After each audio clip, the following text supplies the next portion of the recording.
Hello and welcome to another episode of Hey Joe, What You Know. I've got Harry Symeou, Arsenal commentator and podcaster. Welcome to the show, Harry. How are you doing today? I'm good, mate. Thanks for having me. Pleasure to be here. How are you? I'm all right. Well, I'm not sure if I'm all right after Liverpool's result last night. Obviously, drama right at the end of the game against Everton. Not sure about the decisions from Michael Oliver throughout the match, but I know that you guys have had a few issues with him recently as well. What were your thoughts on the match? Yeah, it just goes to show, like, I'm not one of these people that buys into the whole conspiracy theory thing about them wanting certain clubs to do this and certain clubs to do that. But I do think the standard of the officiating is on the decline. I think, whilst I love the introduction of VAR because I think we need it, and I think it's clear that we need it, it maybe has contributed to the sort of downturn in sort of refereeing standards. Maybe I don't know. Maybe it's just a theory. Maybe it's just the way I see it. But looking at last night's game, obviously as an Arsenal man, I was delighted to see Liverpool drop points. I got to be honest, when it got to what was it, the 95th, 96th minute or whatever, I said to my wife, I'm just going to go and grab a drink from the other room. And I sort of got up and slowly made my way over, thinking the game was done. And she just, like, my wife has no interest in football whatsoever. And she just jumped up and went, "They've scored." And I was like, "What?"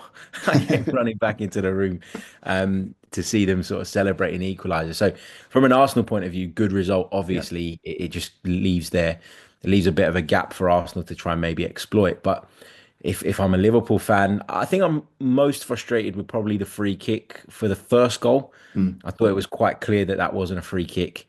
I'm not so big on the Konate foul thing. I didn't really think that there was enough in that, to be honest. I think I want my centre half to be a little bit stronger there. So I can see why Liverpool fans are feeling hard done by. We've been in that position quite a bit this season where even if it's maybe a 50-50 and you felt that it's Yeah. gone the wrong way, it can leave quite a bitter taste, can't it? Yeah, for sure. And I think it was the pundits sort of saying after the game they thought it was a foul, which sort of really, put the put put the tension up. But fair play to Everton, fantastic result to them. The fans were all going for it after the match. The draw was probably a fair result because Liverpool were pretty dreadful for the most part during that game. It was pretty much a game that we just wanted to get over and done with by the looks of it. And unfortunately, the results, I think we haven't won there since 2021. Yeah, Everton have they've probably got the spoilers on us at the moment. But yeah, tell me a bit more about Arsenal and your podcast as well, Chronicles of a Gooner, and all the other stuff that you do. I saw you on Sky Sports News yesterday talking about the Kai Havertz injury. What have you been up to? Yeah, so a bit of everything really. I'm a freelance broadcaster. I love to do a bit of commentary, which I'm really fortunate to be doing this season. Some for the EFL, some with the Arsenal as well, which for me as an Arsenal man is a dream. Really enjoying that. But my main kind of bread and butter on a daily basis is the Chronicles of a Gooner podcast, which is an Arsenal focused show. We put episodes out pretty much daily. I'd say probably 6 times a week. I do try and take a Sunday off where possible if there's not a game. And yeah, we just cover all the big news stories around the club. I also report on the club for BBC London as well. So that gives me the kind of access to kind of be in and around it at the games and at the press conferences and all the rest of it, which is amazing.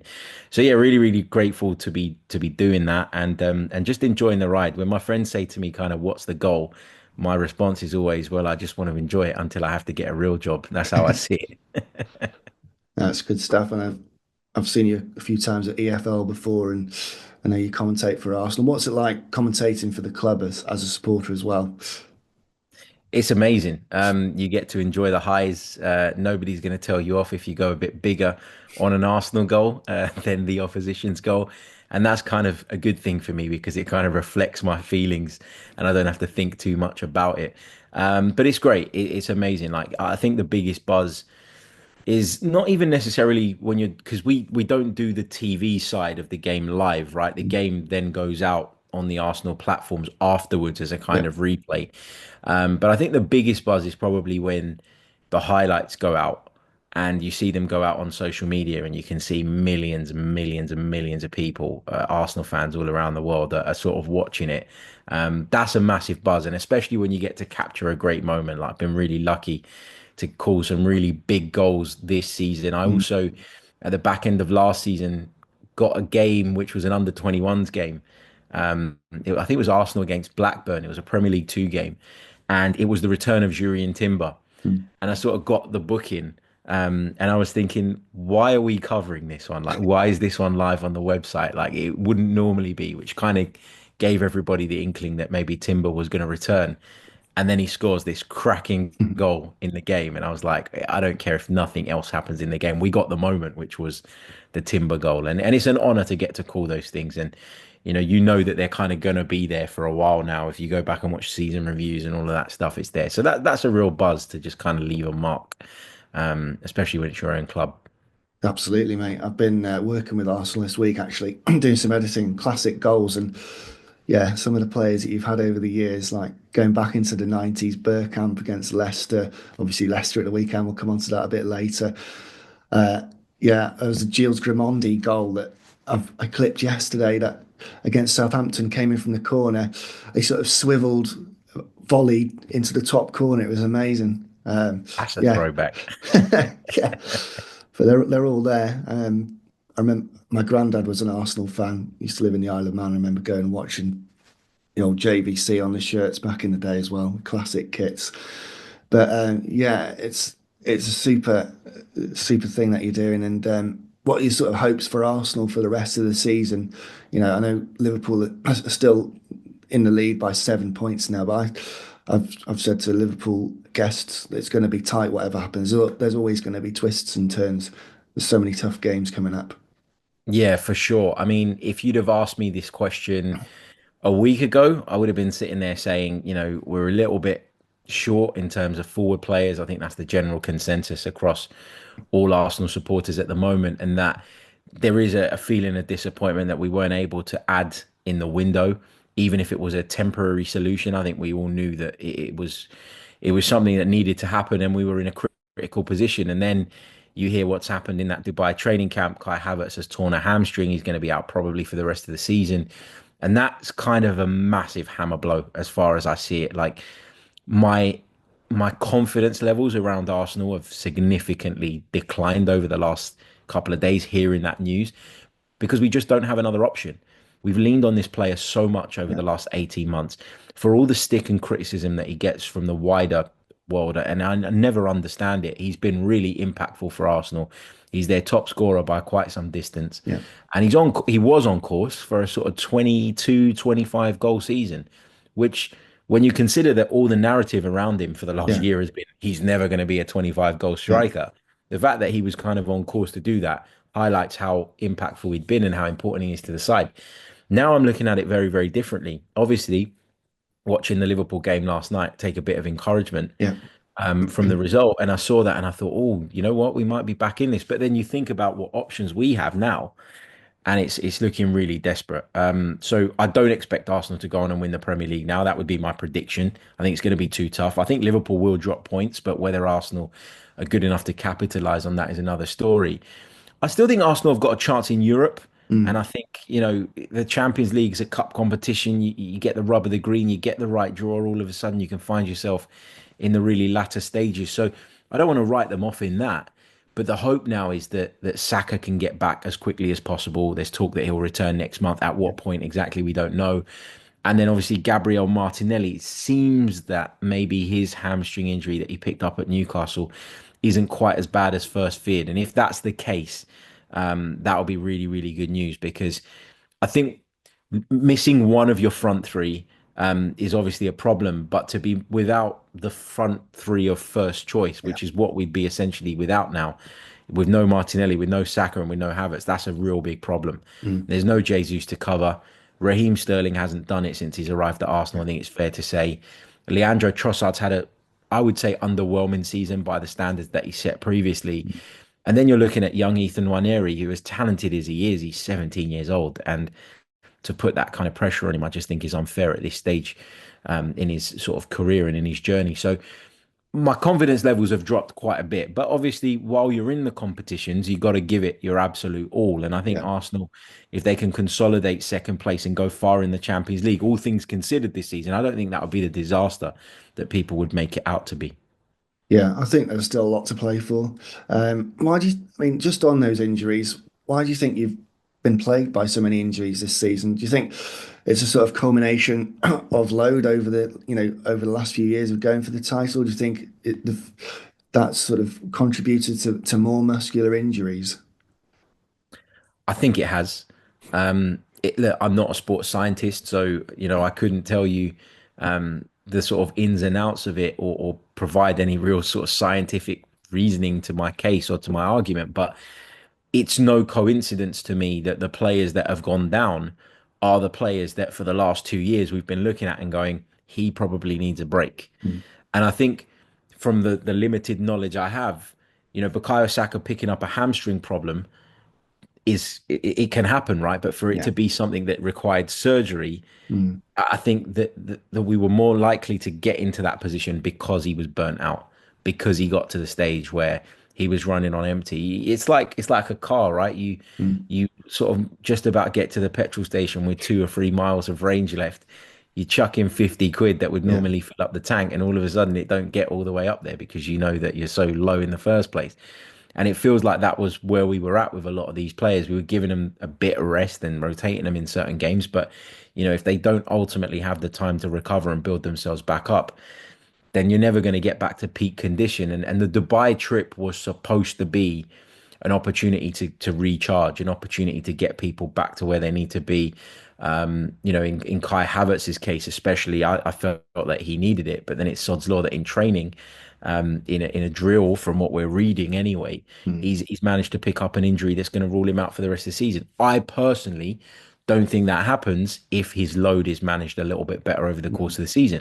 But then it goes back to that old debate again around Arsenal not having another striking option, and is that the cause? Mm. Probably, it's probably the underlying cause because for large parts of this season, I don't think we've been able to trust in Gabriel Jesus. And just when he started to find form again, I think he scored Yeah. 5 or 6 goals over the course of a month. Just about gets back into the sort of the level that we expect from him, and he goes down with an ACL. Yeah. So it's a combination for me of bad luck because I think it's undeniable that Arsenal have had that this season. But at the same time, I think we could have done more ourselves to protect against this risk. We haven't done it. We haven't brought in enough players in the forward areas to be able to rotate effectively. Maybe it's not about enough bodies. Maybe it's about enough players that we trust to be able to bring in and out of the side. Raheem Sterling came in and has hardly had a kick Yeah. because there's not that trust in him to go on the pitch and deliver. So yeah, I think it's a combination of bad luck and maybe a bit of mismanagement there as well. But Yeah. I'm not the guy under pressure, right? I'm not the guy in the dugout every week that is expected to win. So it's probably easy for me to say leave your best players out in certain games. As a manager, I don't think it's always that cut and dry. Yeah, for sure. I mean, I suppose it goes back to letting certain players go as well. I know Emil Smith-Rowe's not a striker, but he was obviously a, useful, definitely a useful squad player. And then if you're looking at someone who could potentially have sort of spared Arsenal up front and been an option as backup, Balogun, who was obviously playing in the Champions League last night, um, would you have kept hold of him for a bit longer, maybe? I think the money that was on the table for him was too good for Arsenal to turn down. He'd not done anything for Arsenal Mm. at the time that we sold him. He'd he'd worn the shirt on a couple of occasions. He'd been out on loan. Mm. I think it was always clear to me that after a good 3 or 4 seasons of really heavy investment, that Arsenal were going to try and start just balancing things out a little bit. And last summer was the beginning of that for me, where they let Smith Rowe go and Ketia go. A load of players moved on and we got fees for them. And I think that was always going to happen at some point.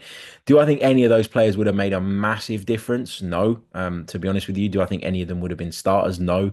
But maybe just having 1 or 2 options more in those attacking areas, it would have helped us when trying to manage the situation and manage the minutes of those that are starting. The problem is, though, it's easy to say stockpile players and keep Yeah. them there. But if they don't want to be there and they want to move on, what good is that? And maybe it was the right thing to move them in the first place. Yeah, sure. I mean, there's a London rival that's stockpiling players at the moment, but we won't mention them. But let's have a look at Leicester on Saturday then, early kickoff. How are you envisaging the setup for that then? It's just really difficult. It's been the subject of so much debate over the last sort of 24 hours, and I'm sure it will continue on right up until the game, right up until we have the team news an hour and 15 minutes or whatever it is before. Personally, I'd put Leandro Trossard up front. I think that's the best option. I think Raheem Sterling has to play, obviously, but I don't think playing him through the middle is the answer. I think throughout his career, his best position has been coming off that left hand side. Yeah. I'm sure you'd agree with that, having watched him in the kind of early stages. Mm. And so I think it makes the most sense to put him out there, to use Nwaneri on the right, and then to use Trossard as the forward. And then you just got to hope that you can get Odegaard nice and close to them, that you can get Declan Rice up there as well. He likes to make those sort of runs from deep. It's something that I think he's added a lot to his game since coming to Arsenal. So I guess the rest of the team pretty much picks itself, but it's the forward line I think there's debate around. I mean, are you surprised with Raheem Sterling and how little impact he's had since he's come? Because when we signed him, I kind of went, not an Yeah. ideal signing, but one that has the potential to provide five, six, seven Yeah. goals over the course of the season. Not really. I think there was a reason why Pep let him go when he did to Chelsea. And he was some of the, he did okay at Chelsea, but there were certain positions that he would get in. You'd expect him to score, and he just wasn't finishing. Um, so yeah, it did surprise me that he went to you guys. And but yeah, he has been undoubtedly a great player. Um, More so for Liverpool and for Man City in his at his absolute peak. But there's one player that you guys have got who everybody's really excited about, Miles Lewis Skelly. What's he like to watch in the flesh? Yeah, it's been amazing to see his rise, really. I covered a few sort of PL2 games, and I never really thought he stood out that much, if I'm being honest. Like he looked competent, obviously, and he looked like there was something there. But I couldn't have predicted him coming into the first team the way he has, especially in a position that isn't even his position, and taking to it the way he has. He just looks super comfortable. He's really, really strong, really confident. I love the strength that he shows because he often uses his body to protect the ball. And he does it so effectively. He's either going to win a free kick because you're going to have to completely go through him to knock him off it, or he's going to come through a crowd of players against all odds with the ball at his feet. He's technically at a really good level. As I say, strength is the thing that really stands out to me, but also the confidence. He hasn't come in and sort of drowned under the pressure. He hasn't come in and struggled to kind of get into the biggest of games. He seems to have that little bit of needle about him as well, which I absolutely love. I know he got quite a bit of stick from some people for the Haaland celebration thing. Haaland gave it to him at the end Yeah, of the game at the Etihad, literally directly went after him. And I think actually I quite like the fact that he's not forgotten about that and that he's got the confidence in himself to go, I don't care if you're Erling Haaland. I don't care how many trophies you won, how many goals you've scored. You're not any better than me. And I'm going to give it back. I yeah. love it personally. I think there's not enough of that in the game anymore. And that's why I get really frustrated with the conversations around these kind of moments. I thought in Liverpool's game last night, I know everybody will sort of talk about what happened after the game, the sendings off post match, and Abdoulaye Doucouré and what he got involved in, Curtis Jones, etc. Is it that big of a deal? Like nobody got hurt. I don't really think it's that big of a deal, to be honest. So, yeah, I really like Lewis Skelly, and that's a part of his game that I admire, but also on a technical level and in terms of his in-game intelligence, I think he's been fantastic. I mean, let's be honest, they all have banter, don't they, in the background that nobody knows about. So it's Yeah, just exactly. it's just sort of public banter essentially. But yeah, it's like you said, as you had a tweet last night after the Liverpool game. It's the needle, and I think football without the needle would be a bit boring, wouldn't it? To be fair. Yeah, for sure. So we've done Leicester. What have you got? What else have you got coming up yourself? You're going to be at the game this weekend for BBC Radio London. Just talk me through that day. For you as a commentator, what do you do? What's the preparation like? This is for people who want to get into commentary as well. How many days are you prepping before? What happens on the day? What time do you arrive at the ground, and so forth? So when it's an Arsenal game, I tend to spend the majority of my preparation on the opposition, just because I've already got that knowledge of what's going on at Arsenal. I know what the stories are. I know what the narrative is, and obviously I know the players inside out. I will spend a lot of time. I'll probably spend most of Friday morning working on sort of Leicester City and building up a picture of where exactly they're at. Obviously, I follow all the results in the Premier League and all the teams, so I've got a base knowledge, but I like to dive a little bit deeper into it. Friday will be prep and attending Mikel Arteta's press conference at the Arsenal training ground. And then Saturday, I will get up nice and early. It'll probably take me a couple of hours to get up to Leicester. I want to get to the ground for about 10 a.m. Mm. So I'll probably set off maybe 7:30ish, Yeah. drive up there, get to the ground, make sure that my ISDN kit is working because that is always my fear. Especially when I go to a ground, I don't really know them. And I like when I go to an Arsenal game at the Emirates, I kind of know all the staff. And if I have an issue, I know who to go to and get some help and get it sorted. But in an away game, I'm always a little bit more wary of that. So I'll go get my ISDN kit set up. And then I'll probably just sort of wander down into the press room and get my notes out, go over them again. If there's any team news that's different to what I've anticipated, I'll obviously change that. And then I write, I don't completely write it, but I loosely write my intro to the game. Mm. Because I don't think that's something you can do too far in advance personally. I think you got to go by the feeling. I think you got to go by the team news. I think all of Mm. that plays into it. So then I'll do my intro, and then yeah, I'll be in position for a chat with the studio about the team news, hour and 15 before, and any other chat that they want to have around the game in the build up. And then once it's kickoff, it's all systems go. And Mm. yeah, you can't really plan for how that's going to go, as you know as well. Yeah, It just whatever happens, happens, right? definitely. And obviously, you've commentated alongside some former Arsenal greats in the past. Who's your favourite co-commentator to call a game with? I love them all because like they're all my heroes and it's amazing. I particularly enjoy covering games with Perry Groves, Yeah. just because he's got such a great sense of humor that sometimes I think, and this is not a dig at any of the co-commentators I work with or individuals. Sometimes I feel like co-commentators are searching for something really clever to say, and with Perry Groves, I never feel like he's forcing it. I never feel like he's trying desperately to find something. Instead, he'll drop a bit of humor in, which I absolutely love. So I love them all. They're all great to work with, but Perry Groves is the one that I probably have the most laughs with during a game, regardless of how the game's going. Yeah, Perry's great. I remember when I used to work at Reuters, we used to have Perry on as a guest. We used to do a weekly football show, and yeah, Perry's one of our sort of regular guests on that show. Yeah, it's brilliant, mate. Cool. We're sort of running out of time on the Zoom, but if you sort of hopes and aspirations for Arsenal season going forward with the running, what are you hoping for? I'm hoping for a major trophy. Obviously, Arsenal are out of the two cups, so it's going to have to be one of the big ones. I mean, for me personally, it's always the Champions League first because I've never seen Arsenal win the Champions League. I've enjoyed league titles before, doubles, unbeaten seasons.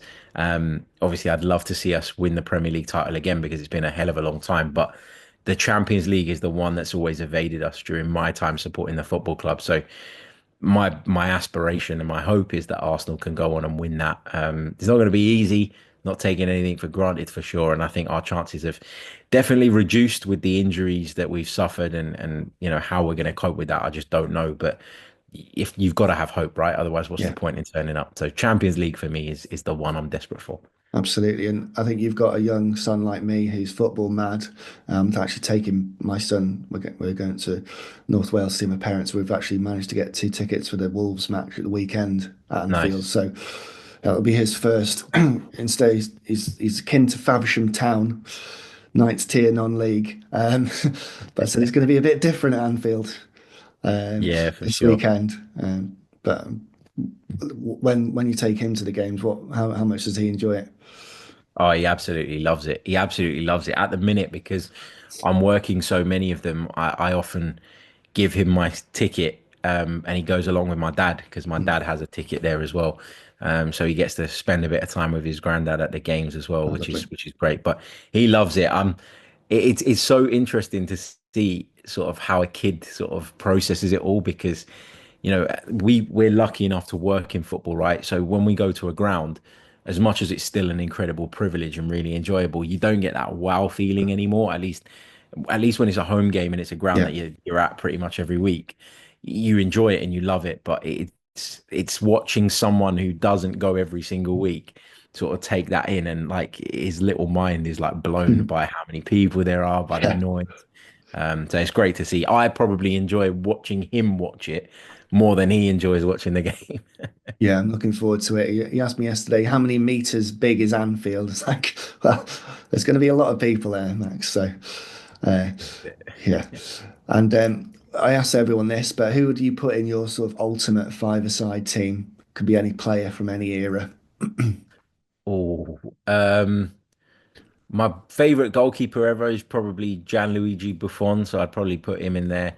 Um, I'd have to go with a defense of probably Tony Adams because I absolutely adore him, and then I'd probably put Paolo Maldini in there with him. Midfield, I'd go Patrick Vieira Yeah. and oh, um, I'd probably go Patrick Vieira and Robert Pires for me. And then my attacker would be Thierry Henry. I think that's pretty straightforward for me. I love Dennis Bergkamp, but I sort of enjoyed the Thierry Henry era just that little bit more, maybe because of my age at the time. So he just about trumps him for me. Oh, yeah, Omri, definitely. I did actually win 90 min a shoot with Omri and Carragher back in October, and Omri is just a complete athlete still. You could Yeah, definitely, I mean, you could probably pop him in there now, and he'd score the goals that were needed. Yeah, amazing player. I remember him terrorizing Liverpool in the yeah, 2000s, Carragher especially. It turned into almost him taking the mick out of Carragher, that feature, such as his sort of dominance over Liverpool during that time. But absolutely. fantastic to have you on today, Harry.